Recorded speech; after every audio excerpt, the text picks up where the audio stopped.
I'd like to begin by handing things over to Aunty Georgina Nicholson, who's going to open proceedings for us right now. So, Aunty Georgina, over to you. Thank you very much. Hello, my name is Georgina Nicholson and I'm a proud Wurundjeri Woi-wurrung woman. Wurundjeri being part of the Kulin Nation. The Kulin Nation consists of 5 clans and they are Wurundjeri, Boonwurrung, Otherwurrung, Taungurung and Dja Dja Wurrung. It's making a terrible noise. Wurundjeri being all of Melbourne, CBD and surrounding country, extending north to the Great Dividing Range, east to Mount Ball, south to Mordialloc Creek and west to the mouth of Werribee River. So I would like to acknowledge and pay my respect to our ancestors who walked and lived on this land as free spirits for millennia.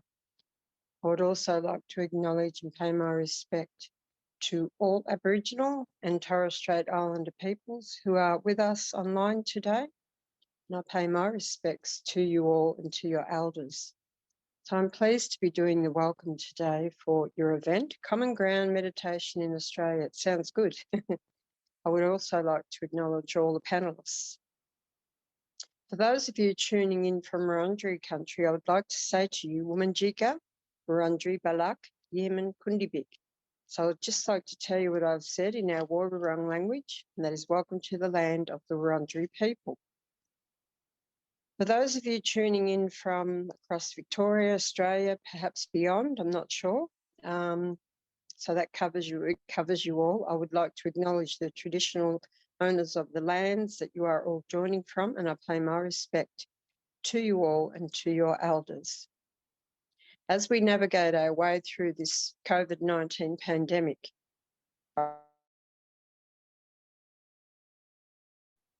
I reflect on the long, unbroken, strong Aboriginal line of women and men that I come from. And I do draw some strength from them. I have a picture here of my mum. It's my mother. So my mother, Martha Margaret Nicholson, was delivered by her grandmother, Granny Jemima, and that was on Corrandirk Aboriginal Mission near the present-day town of Hillsville. So our mother was already learning the importance of family and connection to land and for caring for one another. Years later, our mother met a deadly Irish man called Patrick, and they met on a blind date in Melbourne in the early 1930s. In 1937, Mummy and Daddy were married, and back then it was in a registry office, and they had 16 children. 8 boys, 8 girls, no twins, all single babies, so no cheating, LOL. Out of the 16 children, I'm the youngest, and the oldest is my sister, Pat Ockwell. Sister Pat has made, and she's an amazing senior elder who has made a lifelong commitment to her people and to her community.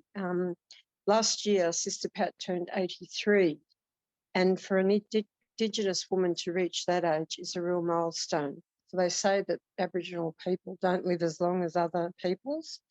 So there's about a 12 to 15 year gap there. And we do have a lot of sorry business in our Aboriginal families and communities. But we must carry on the culture for our people, you know, as our ancestors did for us, gave me the right to be speaking, and my mother and her mother and so on have done for us. Because of my mother, Martha Margaret Nicholson, she was a very strong cultural woman who instilled great values in me. William Barrack, if you look up William Barrack, if you like to Google it, in Melbourne, his youngest sister, Annie Barratt, is my direct bloodline. So one tradition being our Woi-wurrung language. Language is a part of our rich, deep heritage, and our language, I like to say, has been sleeping and now we're waking it up. It's important to have language again. Some of the ways that we keep it alive are through song, stories and performance. So the coronavirus pandemic has changed the world in ways we would never have imagined.